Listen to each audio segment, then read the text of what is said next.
இன்னைக்கு வீட்டில் வந்து எல்லாருமே வந்து என்ன பண்ணுறீங்கன்னா வேல் வழிபாடு, சூலம் வழிபாடு இதெல்லாம் வச்சு வழிபாடு பண்ணுறீங்க.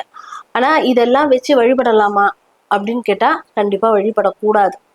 வச்சுட்ருப்பீங்க.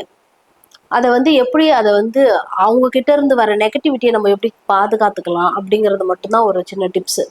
நீங்கள் என்ன பண்ணுங்கன்னா, நீங்கள் வெள்ளிக்கிழமை செவ்வாய்க்கிழமையில கண்டிப்பாக அந்த வேலோ சூலமோ இருந்தால் அதுக்கு வந்து என்ன பண்ணுறீங்கன்னா, நீங்கள் பூஜை பண்ணுறீங்க அப்படின்னா அங்கே வந்து கண்டிப்பாக ஒரு எலுமிச்சை பழத்தை வச்சுருங்க. கண்டிப்பாக எலுமிச்சை பழம் எப்படி வைக்கிறீங்க அப்படின்னு சொன்னால், கட் பண்ணி அதில் வந்து குங்குமம் தடவி அங்கே ஒரு காவு கண்டிப்பாக வந்து அந்த சூலமாக இருந்தாலும் சரி, வேலாக இருந்தாலும் சரி, காவுங்கிறது கண்டிப்பாக கொடுத்தே ஆகணும். அதை வச்சுட்டு நீங்கள் வழிபாடு செஞ்சீங்க அப்படின்னா அது வந்து உங்களுக்கு வந்து அந்த நெகட்டிவிட்டி வந்து வராது. ஒரு நல்ல ஒரு பாசிட்டிவான வைபாகவே இருக்கும். ஏன் அப்படின்னு சொன்னால், வேலும் சூலமும் இதெல்லாம் வந்து ஆயுதங்கள். நம்ம ஆயுதங்களை வந்து என்னைக்கு படைப்போம் அப்படின்னா ஆயுத பூஜைக்கு அன்னைக்கு மட்டும்தான் படைப்போம். ஆயுத பூஜை அன்னைக்கு என்ன பண்ணுவோம்னா காவு கொடுப்போமா கொடுக்க மாட்டோமா?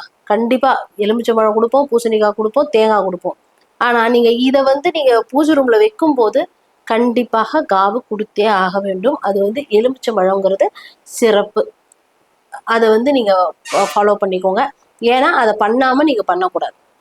இதுவே நீங்க வெள்ளியில வைக்கிறீங்கன்னா எந்த பிரச்சனையுமே இல்லை, தாராளமா வச்சுக்கலாம். இதை பித்தளையில வச்சிருக்கீங்க, இல்லை ஐம்பொன்னால வச்சிருக்கீங்க அப்படின்னா கண்டிப்பா இதை வந்து கண்டிப்பா நீங்க செய்யறது சிறப்பா இருக்கும்.